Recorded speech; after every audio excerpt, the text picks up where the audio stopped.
Who are the 5 most overrated Major League Baseball teams, and who are the 5 most underrated? I'm going to be starting out with a team that I think may be the single most underrated team in all of Major League Baseball, in the Detroit Tigers. Now, I know, some of you guys are going to be flying to the comments immediately to call me out on this take, but honestly, just hear me out. The Tigers lost one of their better pitchers in free agency in Eduardo Rodriguez, which is a big loss, especially after he posted a 3.3 ERA in his 26 starts in 2023. However, they've replaced him in a big way. Tariq Skubal, their ace, who is probably the single most underrated player in the sport when he's healthy, should be ready for opening day, and let me just read you his stats really quick. Skubal had a 2.8 ERA in his 15 starts last season, and his FIP was significantly better, posting a flat 2 there. Basically, this just means his 2.8 ERA was somehow unlucky. In his final 5 starts of the season, he pitched to a sub-1 ERA after fully building up from an elbow injury the season before. With a healthy offseason, Skubal might just become the next household name for pitchers. They're also getting another young starter back in Casey Mize. Mize missed the entire 2023 season because of Tommy John surgery. The 26-year-old has only had one season where he pitched more than 10 games, so the injury concern is definitely there. But when he's on the hill, he's a good pitcher. Detroit has also added Jack Flaherty and Kenta Maeda in free agency to add some depth to the rotation. And with the emergence of Matt Manning and Reese Olson in the 2023 season, this rotation is looking like it's going to have 6 quality starters to throw the ball for them. The bullpen is also pretty solid. It was around the middle of the pack last season, but personally I believe in a lot of the players inside the pen. Now, the offense is somewhat of a different story. It's okay, but it's definitely not great. Spencer Torkelson finally started to break out in the second half of the season. He ended the season with 31 homers, but he really needs to work on his contact to develop into an all-star caliber player. They also added Mark Canha to the offense in free agency to help out as a veteran presence, and young stars like Riley Green and Kerry Carpenter, who put up very good 2023 campaigns, should continue to get better. And just imagine if Javier Baez can remember how to hit a baseball. Then this team might go on a real run in 2024. From a team that could go on a run to a team that went on a run last year, I have the first overrated team on the list, the Minnesota Twins. I don't think the Twins are ridiculously overrated or anything, not nearly as much as I think the Tigers are underrated. However, I do have to say they're a little overrated. Personally, I took multiple things into account for these rankings, including but not limited to power rankings, over/under win totals, and things that aren't as measurable, such as fans and the media perception of the team. For example, I almost put the Boston Red Sox as an underrated team because many fans act like they're going to win 6 games the entire season with the current roster construction. However, I'm not doing that because they don't deserve it. But either way, back to the Twins. A few of the power rankings I saw had the Twins listed above a team like the Seattle Mariners, and I just don't see how that's possible. I really don't like the Twins' rotation much at all, and it's because of the depth. I really like Pablo Lopez as an ace. I think he's great. I have no issue there whatsoever. Joe Ryan as well. He's been somewhat underwhelming in his career so far, but the stuff is there with that guy. Now, at 3 is where I start to get a little concerned. Bailey Ober had a really solid 2023 where he posted a 3.4 ERA, but he got rocked in the postseason, and I wonder if that's really more of the results he's going to get come 2024. The 4 and 5 starters really are still a mystery right now, although it'll probably be a spring training battle between Chris Paddock, Griffin Jax, and 23-year-old rookie Simon Woods Richardson, and personally, I'm not a huge fan of any of those 3. The offense is still pretty good and should mash. Royce Lewis and Edouard Julien were 2 incredible rookies last season, but the outfield is a bit of a mess, and the health of Carlos Correa and Byron Buxton is more than a little messy. Realistically, this team is probably good enough to win another AL Central title because the division is pretty weak,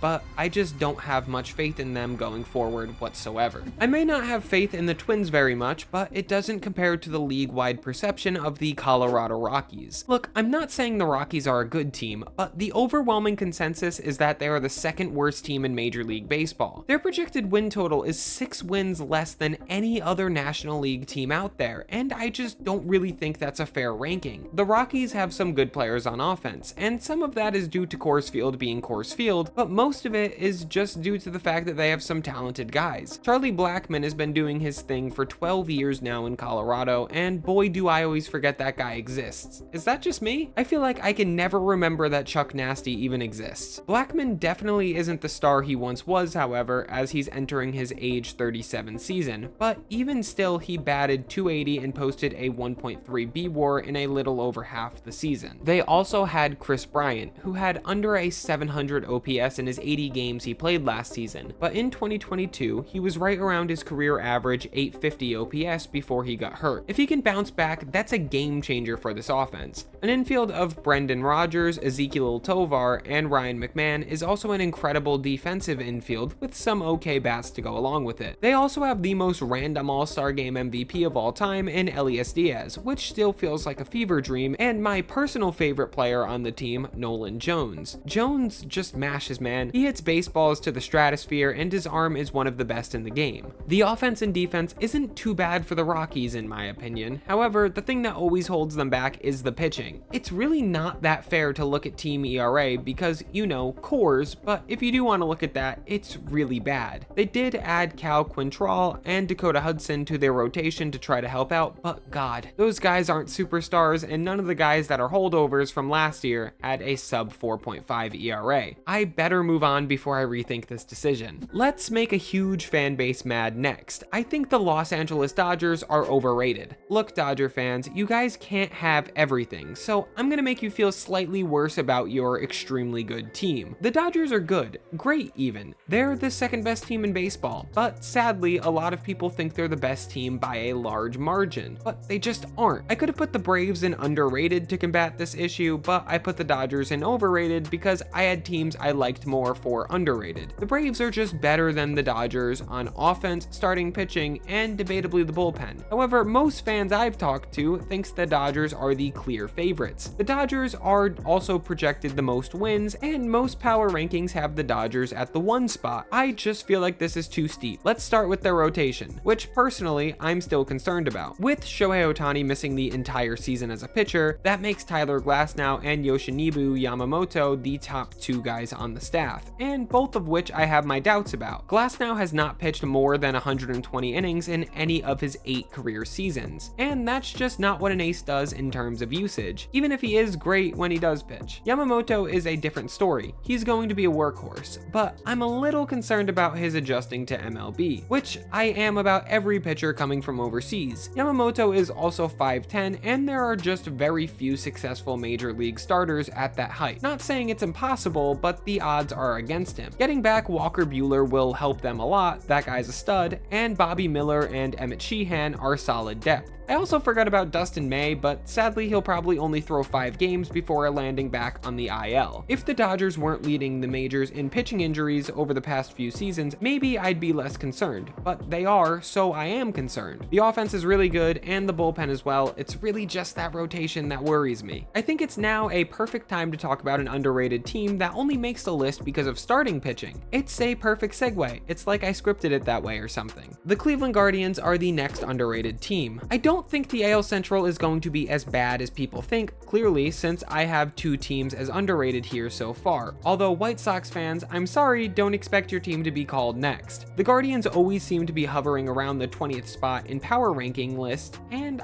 personally, I think that's way too low for a team with a rotation as good as Cleveland's. Their entire rotation has a career sub 4 ERA, and 4 of the 5 guys are younger than 26 years old. And the one that's older, Cy Young winner Shane Bieber, who's just 28. They had 3 rookies take the ball in 2023, and those 3 rookies dealt. Logan Allen, who started 24 games and had just over a 3.8 ERA, Tanner Bybee, who came second in Rookie of the Year voting for his 25 games and 2.98 ERA, and Gavin Williams, who started 16 games and pitched to a 3.29 ERA. Look, I know ERA isn't everything, but those 3 rookies look like the real deal. Not to mention, they are also getting Tristan McKenzie back, who has been stellar in his short career so far. The bullpen is also really solid, with Emmanuel Clase and James Karinchak being the best of the bunch by far. The offense is still lacking a lot of power, but it's a scrappy offense, and their loss of manager Terry Francona is gonna hurt them a little bit, but I think this team could surprise people because of their staff. I think another team that is going to surprise many baseball fans is the Miami Marlins, because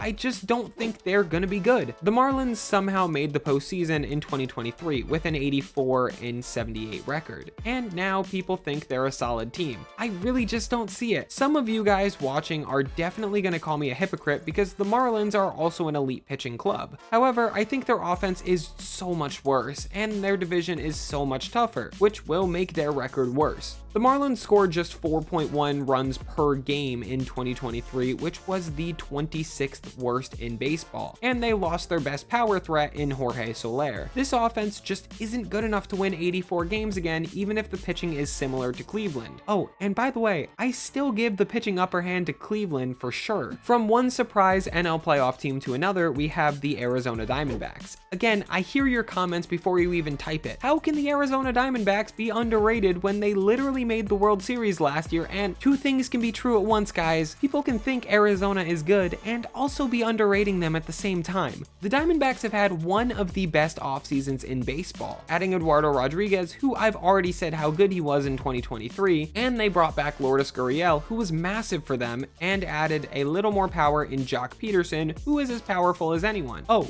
and if you want even more power, they traded for Eugenio Suarez as well. I didn't have too much faith in the Diamondbacks being able to repeat as the NL champion in 2024, but after this offseason, I can definitely see it as a real possibility. The rotation is solid with Zach Gallen, who's one of the best pitchers in the league, Merrill Kelly, Eduardo Rodriguez, and Brandon Pfaadt, who started to find his own in October last season. The new offensive faces should work well with some of their existing stars like Christian Walker, Ketel Marte, and of course, the NL Rookie of the Year, Corbin Carroll. This team just plays the game hard in all phases. Tough offensive approach, stellar defense, and gritty pitching. It's a recipe to shock people once again. The Blue Jays are in a bit of a weird spot. They tried hard to land Shohei Ohtani, but failed, and as of right now, they haven't replaced Matt Chapman at third base, who was one of their most dangerous hitters. With that and Alek Manoah turning into the worst pitcher of all time, I have some real concerns for the future of the Toronto Blue Jays.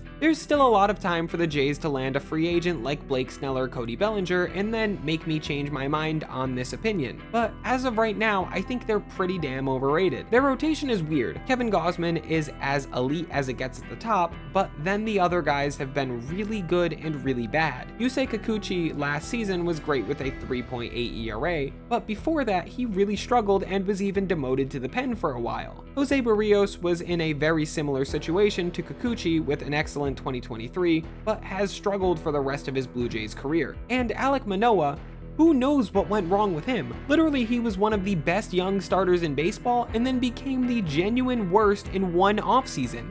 It's insane. Chris Bassett, however, is always a reliable arm. They also have Bo Bichette and Vladimir Guerrero Jr., of course, who are both going to have monster 2024 seasons, I believe. And George Springer, Kevin Kiermaier, and Dalton Varsho is a good outfield, and probably the best defensive trio in the league too. However, their bullpen has struggled for the past 3 seasons to hold leads, and I think a lot of people have just been too high on this team for 2 to 3 years now, and it's happening again. The past 2 seasons, people loved this team, and they've won 0 playoff games. And I really think this offseason has hurt them much more than it's helped. The final underrated team is going to be a team that the offseason has 100% helped them, the Kansas City Royals. Underrated might not even be the right word for the Royals because everyone knows they've improved quite a bit, but even I think it's a bit of a mystery just how much that improving is really going to help them. They've added Michael Wacha, Seth Lugo, Nick Anderson, Chris Stratton, Hunter Renfroe, and of course the most important piece of the puzzle, Will Smith, which means they have already won the 2024 World Series. In all seriousness, Wacha and Lugo make up a solid rotation with Cole Ragans, who was elite in 2023, and Brady Singer, who had a down year, but I expect to bounce back. Their rotation was the biggest issue in 2023 for KC, so these additions will probably help them a decent amount. Renfroe will help them offensively too, although that's still lacking. I'm basically putting them on this list because they deserve credit for spending as a low market rebuilding team. If only other teams thought like this. Now,